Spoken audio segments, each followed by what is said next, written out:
En esta nueva sesión vamos a hablar sobre los rincones loreños y en este primer programa sobre la ermita de nuestro Padre Jesús.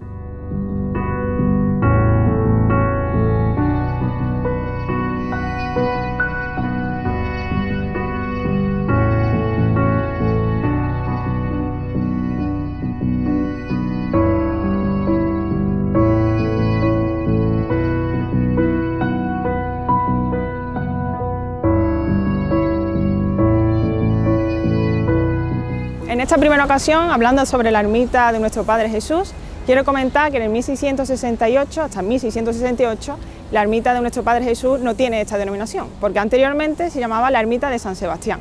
¿Por qué, me diréis? Porque era el protector, el santo protector contra las epidemias.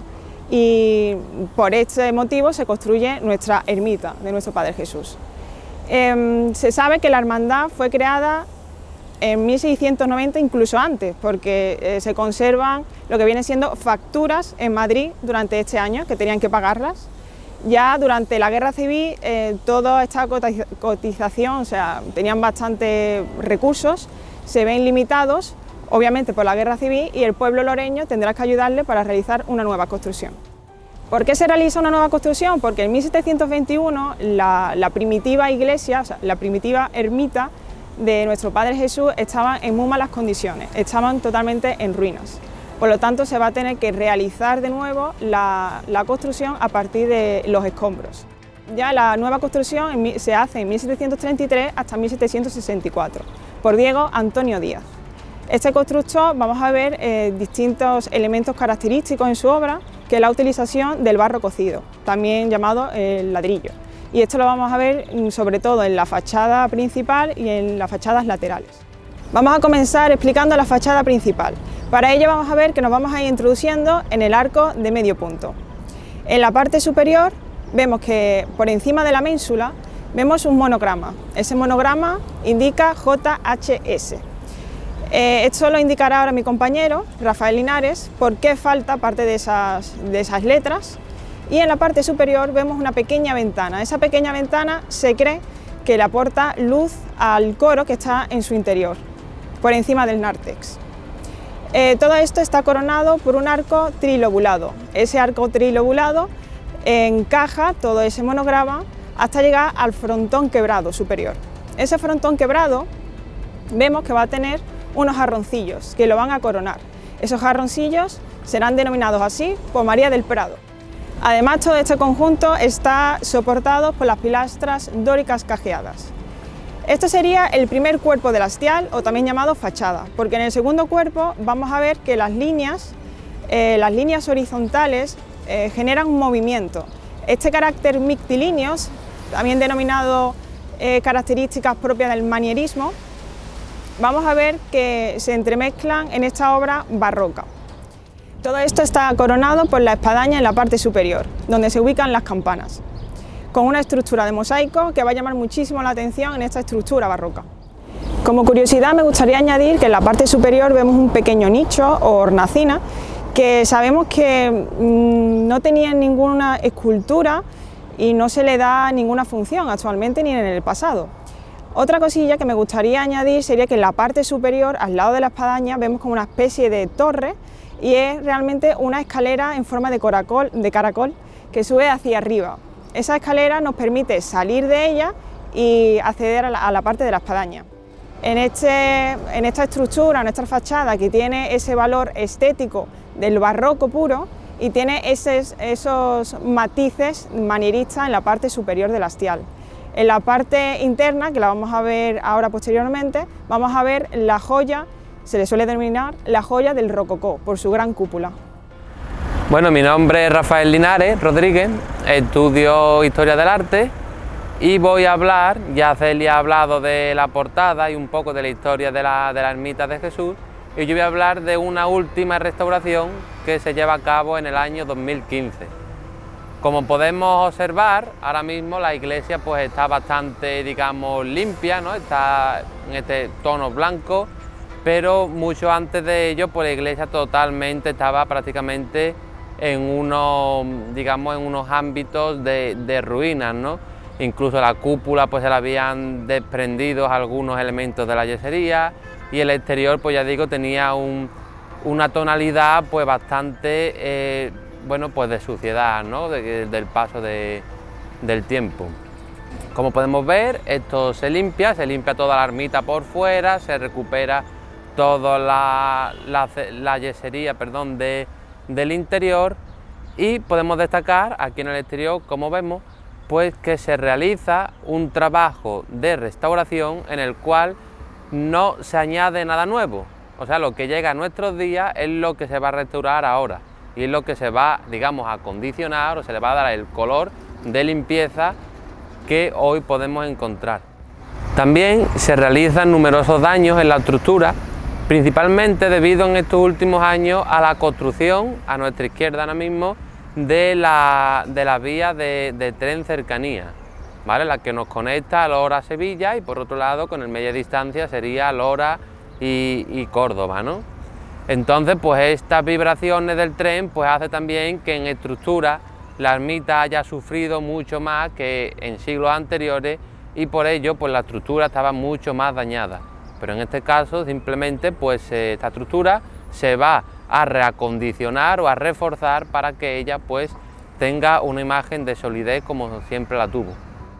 Realmente para la restauración de la ermita de Jesús pues, hubo un presupuesto bastante elevado de entidades como la Archidiócesis de Sevilla o el Ayuntamiento propio de Lora, pero realmente destacamos que todo este dinero pues quizás se quedó algo corto y cuando llegaron a la restauración de la portada pues ya digo, había estos problemas que había que ajustar más el presupuesto, ¿no? Como detalles de la portada, en cuanto a la restauración, pues vemos el anagrama JHS, pues el cual le falta la J y la S pues está prácticamente también desaparecida. Ya os digo que la restauración pues se hizo en este caso restaurando todo aquello que había llegado a nuestra actualidad, lo que había ya, bueno, pues ya era irrecuperable, pues no se va a realizar o no se va, digamos, a presuponer que se encontraba ahí y no se realiza. Otro aspecto es la espadaña, la cual todos estamos acostumbrados a verla, pues recubierta por una malla metálica, incluso en estos últimos años apuntalada. En este caso, ahora la vemos pues con un aspecto de bastante solidez, en el cual pues se recompone toda la decoración cerámica que había en ella y la campana vuelve a sonar muchas décadas después que no lo hiciera. En este caso ya la campana no va a sonar de la forma que antes lo hacía, sino que la campana va a estar fija y va a ser mediante un sistema eléctrico el cual va a hacer que funcione esta campana y bueno, pues también se le incorpora un temporizador en el cual no hay que estar pendiente, digamos, de ir a tocar a la campana cuando sea menester.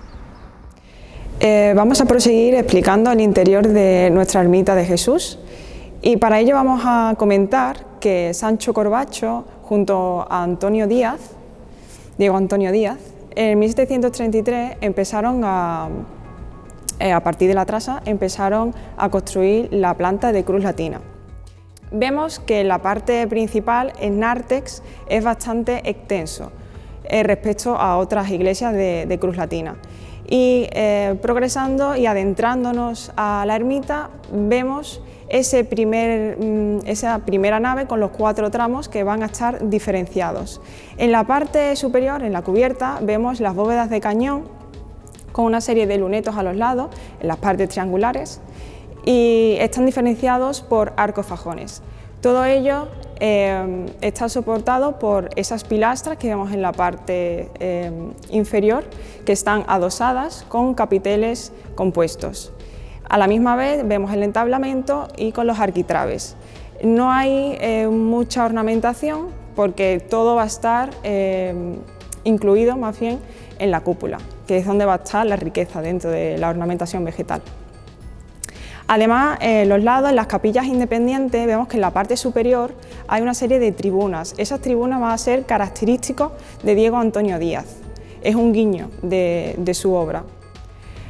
Por otra parte, Quintanilla estuvo ayudando con los recursos económicos para que se pudiera terminar lo antes posible la obra, porque en un principio esta obra se va a llevar a cabo desde 1733 a 1764 y en el 1748 Diego Antonio Díaz fallece, entonces el maestro Quintanilla se hace cargo de la obra para poder llevarla hacia adelante y concluir la ermita de Nuestro Padre Jesús.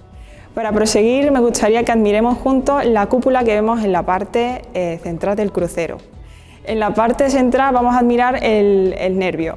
De ese nervio se van a ir expandiendo las líneas que van a dar forma a la forma geométrica de los 8 casquetes, porque es una cúpula gallonada de 8 casquetes, también llamada cúpula de media naranja. En la parte central va a empezar el follaje vegetal, va a empezar la decoración ornamental, por así decirlo, y la riqueza. Se va a ir extendiendo y vemos en la parte lateral las distintas ventanas laterales. Esas ventanas laterales le va a exponer mayor luz a la obra para que podamos contemplarla. Y hace unos años, en la restauración de 2015, se añadieron una serie de focos. Esos focos nos ayudan también a admirar la obra, aunque no ayuda al juego de claroscuro que se pretendía realizar. Bien, si vamos admirando la parte de la cornisa, la parte inferior donde están los angelotes, vemos esos 4 angelotes y 2 de ellos me gustaría destacarlos. ¿Por qué? Porque uno de los angelotes tiene el paño de Verónica y hay una historia detrás. Podemos hablar de la leyenda de Jacobo que se le cuenta a Pilatos, y es que Verónica deseaba tener un paño con la cara de Jesús. Por lo tanto, un día ella va a ir hacia una casa de un pintor para que le pintara el rostro de Jesús, pero en medio del camino se encuentra Jesús y Jesús va a plasmar su rostro dentro de ese paño, de ahí el paño de Verónica que porta el angelote. Por otra parte vemos el otro angelote que tiene una columna que simboliza la columna que estuvo Jesús y bueno, tiene una parte rota de medio brazo y media pierna. Me gustaría también indicar que en la parte central vemos un angelote chiquitito que también le falta medio cuerpo. Para terminar y concluir, podemos admirar que en las pechinas se localizan los 4 apóstoles, que estos 4 apóstoles tienen unas plumas. Portan unas plumas que en un principio se creían que eran flechas, pero el acto que emiten es un acto intelectual, por lo tanto se decide que son plumas. De hecho, a San Lucas y a San Juan le faltaban esas 2 plumas y durante la restauración de 2015 se le van a añadir. Me gustaría indicar que los 4 apóstoles desde un principio se les relacionaba con los 4 ríos del paraíso. Ya durante la Edad Media se les relaciona con los 4 momentos principales de la vida de Jesús. ¿Cuáles son esos 4 momentos? Vemos que en las 4 pechinas de la parte inferior aparece San Mateo con el ángel, San Lucas con el toro y San Marcos con el león. A la misma vez San Juan con el águila. Esto lo que representa son los 4 momentos principales de la vida terrenal de Cristo, eso se creía en la Edad Media, y así sería: Cristo era hombre naciendo, toro muriendo, león resucitando y águila ascendiendo. Me gustaría indicar también que durante la restauración de 2015 se llegó a restaurar porque la cúpula estaba con una especie de red, porque se caía parte de sus piezas, se precipitaban al suelo, y eso condiciona que durante la restauración de 2015 se centren sobre todo en la parte de la cúpula. ¿Qué pasa? Que su base, su estructura, está mal construida desde sus inicios, por lo tanto se filtra el agua y eso genera humedad. De hecho, en la parte que está al lado del retablo podemos admirar cómo el agua se ha adentrado y la propia pintura se ve un poco amarillenta, porque se ha filtrado la humedad y eso puede perjudicar incluso al retablo, que ya en su día fue restaurado durante 2015, pero esto no se pudo solventar. Cuando hablamos de la cúpula se nos viene directamente la cúpula de la iglesia de Santa María la Blanca de Sevilla, porque la ornamentación vegetal se mueve exactamente igual. La ornamentación vegetal genera incluso un caos bastante estrépido en la obra de la iglesia de Santa María la Blanca. Pero en esta ocasión hay un mayor ritmo, hay mayor equilibrio, pero es bastante notable mencionar la iglesia de Santa María la Blanca cuando hablamos de la cúpula de la ermita de nuestro Padre Jesús. Otro apunte que me gustaría hablar es sobre la iglesia de la Consolación de Umbrete. Hay rasgos muy similares en la cúpula, sobre todo en la parte del nervio central. ¿Por qué? Porque en esta obra también estuvo construyéndola el arquitecto Diego Antonio Díaz, por lo tanto, en cuanto a los angelotes y el nervio central, hay características muy similares con nuestra cúpula. Para concluir, me gustaría comentar la estructura del retablo, que obviamente es barroca y durante 2015 se va a restaurar por la empresa Sarial. En esta ocasión la estructura se va a fortalecer y vemos que, haciendo un análisis general, vemos que en la parte de las entrecalles, en la parte superior, se colocan las imágenes y en la parte inferior estaría el Nazareno. Bien, en las partes laterales vemos unas columnas con capiteles corintios, con las hojas de acanto, y en la parte central vemos también el monograma de JHS. Esto también durante la restauración se va a delimitar y se va a limpiar y podemos admirar de esta forma mejor el monograma. Ya en cuanto a la parte superior, vemos el entablamento, ese entablamento con una especie de arquitrabe que, en fin, lo que hace es un movimiento mictilíneo, un movimiento lateral. Ese movimiento lo podemos asemejar incluso con el manierismo, pero en sí sería barroca la obra. Y para concluir, en la parte superior vemos que está rematado por las mismas columnas, son columnillas con capiteles corintios y el frontón triangular. En cuanto al aspecto del altar, como podemos ver, se sitúa para poder acoger hasta 3 imágenes, las mismas 3 imágenes que vemos en este momento: nuestro Padre Jesús Nazareno, Nuestra Señora de los Dolores, que iría a un lado, y San Juan, que iría al otro lado. Este retablo pues tiene mucha más historia, aparte de haber estado en esta iglesia, ha estado en otras, ¿no? Es un retablo que, bueno, como podemos ver, corresponde o se adecua perfectamente a esta iglesia, y cabe destacar que el sacramento se sitúa justo en el centro, en la parte de abajo, ¿vale? Por lo tanto, una ermita que vemos que no tiene sacristía, ¿no? Porque tiene unas reducidas dimensiones, pues sitúa este sagrario, digamos, en la parte central del altar. Bien, pues vamos a empezar a hablar de las imágenes principales que se sitúan aquí en la ermita de nuestro Padre Jesús. Obviamente, una de ellas en el retablo, como podemos ver, situada en el camerín, que es el que se encuentra en el centro, pues es la imagen de nuestro Padre Jesús. Y a los lados se encuentran Nuestra Señora de los Dolores y San Juan Evangelista. Bien, estas imágenes son de Antonio Castillo Lastruzzi, un autor que comienza su producción en estos primeros años del siglo XX, pero sobre todo destaca por la producción que va a realizar después de la Guerra Civil. Después de la Guerra Civil, pues hay un gran destrozo de imágenes, de tallas, y pues Antonio Castillo Lastruzzi, digamos que va a hacer una renovación de todas estas imágenes en cuanto a su trabajo, y además pues va a aportar bastantes novedades dentro del panorama cofrade, digamos, ¿no?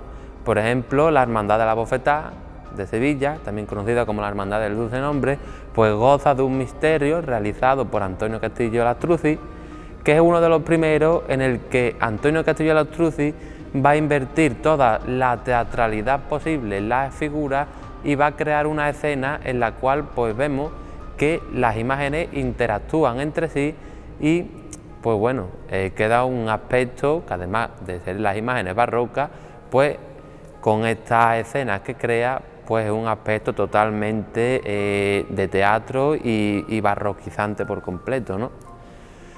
En este caso vamos a hablar ahora de las 2 imágenes que son pertenecientes a la Hermandad Sacramental y Cofradía de Nazareno de nuestro Padre Jesús Nazareno y Nuestra Señora de los Dolores. Vamos a comenzar hablando por la imagen de nuestro Padre Jesús. Se representa a Jesús con la cruz al hombro. En este caso pues está en esta ocasión expuesto con la cruz de una forma la cual no es normal verlo, pero está puesto así para un Vía Crucis que se debería de haber celebrado este año. Y bueno, esta imagen se realiza en 1939, ¿vale? Como vemos, pues tiene todos los aspectos barrocos, una imagen que obviamente pues es una talla en madera, ¿vale? Y se asemeja mucho a una imagen que va a realizar Antonio Castillo Lastruzzi un año después, que es también nuestro Padre Jesús Nazareno, una misma iconografía, pero en este caso para Morón de la Frontera. Posiblemente pues hubiera utilizado los mismos aspectos formales o las mismas formas al exterior para realizar estas dos imágenes.